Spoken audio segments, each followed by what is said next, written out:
Think Iran is just about nuclear negotiations, carpet bazaars, and Persian poetry? Then how about a ritual practiced in this country back in the 1960s? One that makes your legs go numb just hearing about it?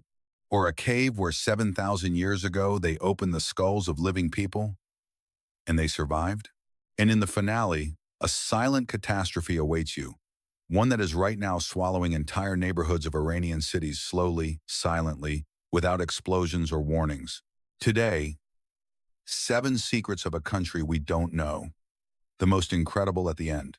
Iran is not just a country on the map, it's a historical multi-layered cake, where every century left its mark on top of the previous one.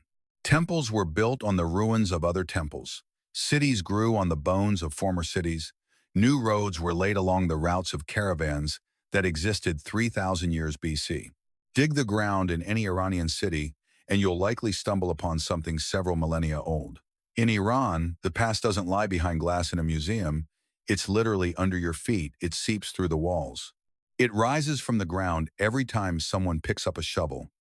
Behind the beautiful facade of turquoise domes and patterned carpets lie stories that send shivers down your spine. Some are linked to ancient rituals, others to forgotten catastrophes, still others to places where even locals are still afraid to go. These are not urban legends. These are real events, confirmed by historians, archaeologists, and eyewitnesses. 7 stories, 7 secrets, each revealing a completely unexpected side of a country that we think we know, but in reality know almost nothing about. First stop, the outskirts of the Iranian city of Yazd. In the middle of the sun, scorched desert stand 2 low stone hills with flat tops. From afar, they look like ordinary natural elevations, and a tourist unaware of their history would walk past. But if you climb up the narrow stone path and look inside, you'll see a circular stone-paved platform with a shallow pit in the center. This is a dakma, a Zoroastrian burial structure, and what took place here for millennia makes a modern person shudder. Zoroastrians, followers of the world's oldest monotheistic religion, considered earth, water, and fire sacred elements that must not be defiled by dead flesh. Burial in the ground unthinkable. Cremation impossible, fire sacred, immersion in water excluded. There was only one option. Give the body to the birds. The deceased was brought to the top of the tower and placed on the stone platform. Men in the outer circle, women in the middle, children in the inner, closer to the central pit. And then came the vultures. Dozens, sometimes hundreds of huge birds descended on the tower and within hours stripped the bones of flesh. After that, special servants called nasosalers collected the remains and dumped them into the central pit, where they crumbled to dust under the sun and wind. The creepiest part is not the ritual itself, but its timeline. The Tower of Silence in Yazd was used for its intended purpose right up until the 1960s. People who are now 60 or 70 years old saw vultures circling over these hills as children. Local elders say that on funeral days there was a specific smell over the city, impossible to mistake for anything else. The Iranian government officially banned the ritual in 1970, but some researchers claim that in remote Zoroastrian communities, it was practiced secretly at night for several years after the ban. To avoid attracting the authorities' attention, records of the nasosalers have been preserved in the archives of the Zoroastrian community of Yazd. It was a hereditary profession, passed from father to son. They were treated with respect, but also with caution. According to the laws of ritual purity, they could not touch ordinary people without special purification. The last of the corpse bearers, whose memories were recorded in the ADS, said, "The worst was in winter. Vultures came reluctantly, bodies stiffened on the stone." The process, which took several hours in summer, could stretch to a whole day in winter. He stood on the tower all night in sheepskin, listening to the wind howl, and talked to the dead simply because there was no one else to talk to. There is also an aspect that guidebooks keep silent about. When the vulture population in Iran began to decline due to urbanization and pesticides, the ritual faced a practical problem. There were not enough birds, and the smell from the towers spread to the surrounding neighborhoods. Residents of Yazd began to complain, and this became one of the reasons why the authorities eventually banned the rite. Today, the Tower of Silence is a tourist attraction. You can climb to the top, stand on that very platform, look down into the pit. The pit is empty, the remains removed. But when the wind blows between the stones and a lone bird circles overhead, the imagination starts working on its own. And now something completely different. In the mountains of Khorasan province, among desolate gorges, lie the ruins of a village abandoned several decades ago. Adobe houses, collapsed roofs, empty doorways with remnants of wooden beams hanging down. Nothing unusual for the Iranian hinterlands, but this place has one peculiarity. Local residents from surrounding villages flatly refuse to approach the ruins after sunset.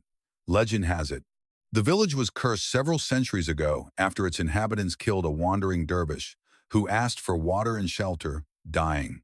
He said, "The earth will no longer yield crops, the water in the wells will become bitter. And at night, shadows of those not yet born but already doomed will wander among the houses." Of course, this is a legend, but the village was indeed abandoned, and the reasons are not entirely clear. Some researchers suggest that a geological fault runs beneath the settlement from which sulfurous gases seep. In certain concentrations, they cause headaches, hallucinations, unexplained fear. If the wind changes direction and gases accumulate in enclosed spaces, the effect is multiplied many times. People start seeing and hearing things that aren't there, and explain it in the only familiar way, a curse. Iranian mythology populates such places with Jinn, powerful spirits created from smokeless fire, capable of taking any form. They dwell precisely in ruins, caves, empty wells, Iranians believe. Before entering an abandoned building, one must say Bismillah in the name of God to warn the spirits of one's presence. This belief is so ingrained that even educated city dwellers who use smartphones and read scientific journals subconsciously avoid abandoned places after dark. The line between rational and irrational in Iran is much more blurred than in Europe, and this is not a sign of backwardness, but a result of living on the land, which itself behaves unpredictably. There is an official version about gas faults. Believing in it is your choice. The next mystery takes us literally underground. In 2006, a group of Iranian speleologists exploring caves in South Khorasan province discovered something that took their breath away. Behind a narrow passage that a person could barely squeeze through, a giant hall opened up. The walls are covered with 1,000 drawings, figures of people, animals, strange creatures with human bodies and bullheads, all done with ochre and charcoal 1,000 years ago. But the most frightening thing was not the paintings. Deep in the cave, in a separate chamber, researchers found dozens of human skulls neatly arranged along the walls, some with characteristic holes, which anthropologists identified as traces of trepanation, a surgical operation in which holes are drilled into the skull. One of the oldest surgical procedures in human history, the skulls range from 5 to 7,000 years old, and this is one of the oldest pieces of evidence of trepanation in the entire Middle East. But what's even more striking is something else. Some of the skulls showed signs of bone tissue healing around the holes. The patients survived the surgery. Ancient surgeons in the territory of Iran were able to open skulls without anesthesia, without sterile instruments, and yet not kill the patient 7,000 years ago. But not all skulls belong to the living. Some of them had holes.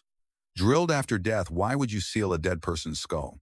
Some anthropologists believe they released the spirit through the hole so it could freely leave the body. Others point to the arrangement of skulls facing the center of the chamber, forming a circle, and see this as an underground temple of the dead. Yet others propose a harsher version, a trophy storage, a Stone Age war museum. But then why are there women's and children's skulls among the finds? The cave is sealed, access is restricted, full-scale excavations are still ahead, and for now the question remains open. What exactly was happening in this chamber, where daylight never reaches, and who was doing it? The fourth mystery is one of the darkest pages of Iranian history, one that even in Iran they prefer not to speak aloud. Hamadan is one of the oldest cities in the world, the former capital of the Median Kingdom. It sits on a high plateau surrounded by mountains. Mountain air, abundant water, fertile soil, an ideal place for life. But it was precisely this position at the crossroads of trade routes between East and West that turned the city into an ideal breeding ground for epidemics. The caravans of the Silk Road brought not only silk and spices to Hamadan, they brought fleas infected with the plague bacillus. When the plague came, it devastated.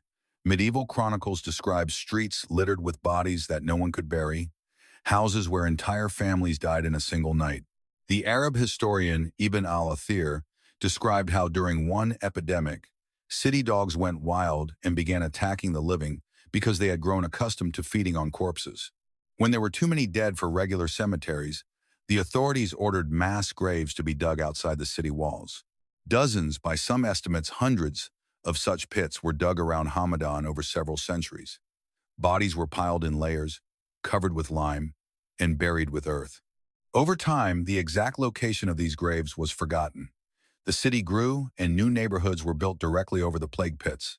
When in the 20th century, they began laying water and sewage systems in Hamadan, workers kept stumbling upon layers of bones, sometimes at a depth of 1.5 to 2 meters. Some finds were so massive that construction was halted for weeks. Historians believe that plague epidemics killed 30 to 60% of the population in affected cities. Hamadan endured such catastrophes repeatedly, and each time was repopulated by people from villages who did not suspect they were building homes on the bones of the previous generation. The city still stands on these bones today. Beneath its streets, parks, and residential neighborhoods lie 1,000 nameless victims, commemorated by no monument. This is a secret that Hamadan carries in silence, like a person who knows about their illness but prefers not to speak of it. The fifth mystery literally goes underground. In 2004, a resident of the small town of Nushabad in Isfahan province was digging a well in his yard. The water became muddy, and he needed to go deeper. His name was Hossein, when the ground beneath his feet suddenly opened up, and he fell into darkness. The first thing he felt was the icy cold of the underground air. There was no flashlight. There was absolute silence, only the drip of water. He didn't understand where he was when the neighbors pulled him out and went downstairs with flashlights. A tunnel stretching into impenetrable darkness opened before them. The local mullah forbade entry, declaring it the dwelling place of Jinn. Several months passed before archaeologists learned of the discovery. The underground city of Nushabad is a 3-level labyrinth of tunnels, rooms, ventilation shafts, and traps, carved into soft limestone at depths from 4 to 18 meters. Historians date the complex to the Sassanid Empire period, approximately the 2nd-3rd centuries AD. There are living quarters with niches for oil lamps, storage rooms, wells, and even a sewage system. The tunnels are deliberately made low and narrow. You can only move by bending over or on all fours. This is not a flaw, it's a defense mechanism. The enemy could not use weapons and became an easy target. In several places, the tunnel forked. One passage led deeper into the city, the other into a dead end, where the floor dropped into a vertical shaft several meters deep. In the dark without a flashlight, an outsider would inevitably choose the wrong one and fall. Additionally, narrow slits were cut into the walls, through which defenders could strike with a spear while remaining invisible. Among the artifacts found in one of the chambers was a child's sandal, small, worn, made of roughly tanned leather. It could be several hundred years old, or maybe over 1,000. Exact dating hasn't been done yet, but this sandal is the most eloquent object of everything found in the underground city. It tells us there were children here, children whom parents dragged into the darkness to save from the slaughter above. Children who spent days or weeks in these tunnels in absolute darkness, listening to the hooves of enemy horses pounding overhead. One small sandal, and behind it emerges a whole world of horror that cannot be put into words. The sixth secret is the most inexplicable. In the province of Chahar Mahal and Bakhtiari, in the heart of the Zagros mountain range, there is a place that locals call the Valley of the Jinn. A narrow gorge between vertical cliffs, hundreds of meters high, with a small river flowing along the bottom. By day, an ordinary mountain landscape. At nightfall, everything changes. Residents of neighboring villages say that at night, sounds come from the gorge that cannot be explained. Neither the howl of the wind, nor the noise of water. Something between a low rumble and rhythmic tapping, which sometimes intensifies and sometimes fades, as if someone deep in the rocks is methodically hitting stone with a hammer. Sometimes this is accompanied by a sound like monotonous, wordless chanting on a single note. Local shepherds refuse to drive their herds into the gorge after sunset. Animals start getting nervous and backing away long before the sounds become audible to the human ear. A rational explanation exists. Geologists point to underground cavities in the soft rocks. Temperature fluctuations cause the rocks to expand and contract. Hence, the tapping and underground streams in narrow channels create a resonant hum. Wind through rock fissures, singing rocks, a phenomenon documented by geologists worldwide. But several years ago, a group of Iranian researchers installed recording equipment in the gorge and spent several nights there, recorded the sounds, but found something else. On certain nights, under certain conditions, the air temperature in the gorge suddenly dropped by 8–10 degrees Celsius in a matter of minutes. This jump did not correlate with air mass movement, cloud cover changes, or any other meteorological factors. It just happened, and after some time, the temperature abruptly returned to normal. The researchers honestly admitted they cannot explain this. The Valley of the Jinn keeps it secret, and locals still avoid it when the sun sets. There is no answer, but there are new questions, and so far, no one is in a hurry to ask them. And finally, the seventh secret, the most vast and perhaps the most alarming of all. It concerns not one place, but an entire phenomenon that is unfolding right now, and which almost no one in the world knows about. Iran is slowly sinking. No, this is not a metaphor. The country is literally collapsing into the ground. For the past 2 decades, satellite observations have recorded catastrophic land subsidence. In some areas, the ground surface is sinking by 25–30 centimeters per year, and over 10 years, some sections have subsided by 2 to 3 meters. Cracks hundreds of meters long slice through fields and roads, buildings warp, foundations tear. In the province of Isfahan, cases have been recorded where residential buildings had to be urgently evacuated. They were sinking into the ground before people's eyes. In 2017, a crack more than a kilometer long formed in the southern suburbs of Tehran, cutting through a residential neighborhood. The walls of the houses cracked, foundations shifted, several buildings were declared emergency structures, residents were evacuated, but there was nowhere to relocate them. People returned to the cracked homes, filled the gaps with cement, and continued living because there was no alternative. The reason is catastrophic depletion of groundwater. Iran is arid, and the demand for water has been met for decades by drilling wells, according to various estimates. The country has over 700,000 legal and illegal wells that pump water faster than it can be replenished. When the aquifer is emptied, the ground above loses support and begins to subside slowly, almost imperceptibly, a few centimeters per year. But it is precisely this near invisibility that makes what is happening truly horrifying. No explosion, no single moment of catastrophe, just the ground quietly sinking day after day, year after year, and no sirens. Even if all wells were closed tomorrow, the ground would never rise back. The structure of the aquifer, which formed over 1 million years, is destroyed forever. This is not a wound that can be healed. It is an amputation. The scale of the problem goes far beyond broken foundations. Monuments that have stood for 1,000 years are at risk. Persepolis, built under Darius I in the 5th century BC. It stands on a plateau, beneath which slow ground displacement is recorded under the Isfahan mosques with turquoise domes. They rest on foundations that were never designed for such loads. Cracks in the ground cut through railway tracks, deform gas pipelines, rupture pipes, all of this right now as we speak. Iranian scientists call what is happening a silent catastrophe because there is no single 0 hour, no day that will enter textbooks, only slow.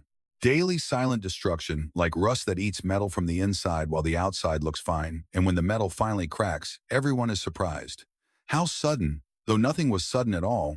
Specialists from the University of Tehran have developed a subsidence map with the highest risk zones marked in red, and it looks terrifying. Red patches cover vast territories around Tehran, Isfahan, and Mashhad. In essence, most of urbanized Iran is in the danger zone, and the problem worsens every year. The population grows, new wells continue to be drilled, and the groundwater level keeps falling. Experts warn, if the situation does not change, in 20–30 years, a significant part of the country's territory could become uninhabitable. This is not alarmism. It is the result of satellite data analysis. The ground beneath Iran is slowly, silently, and irreversibly collapsing into void. Stop for a second. Look at what we have seen. Towers where for millennia they gave the dead to birds. A cursed village above a gas vault. A cave with skulls 7,000 years old. A city built on mass graves of plague victims. An underground labyrinth where children hid from massacres, above a gorge where the temperature drops by 10 degrees for no reason, and the ground, which is slowly swallowing itself right now. What do all these stories have in common? They are all about what is hidden beneath the surface, underground, beneath outward prosperity. Beneath its beautiful facade, Iran is a country where the most terrible things always lie a little deeper than you are willing to dig. And you know what strikes you the most? Iranians know this. They grew up with these stories, they live with them every day, but they don't break. They brew tea, lay carpets, read Hafez's poems, and continue living on a land that holds more secrets than any other place on the planet.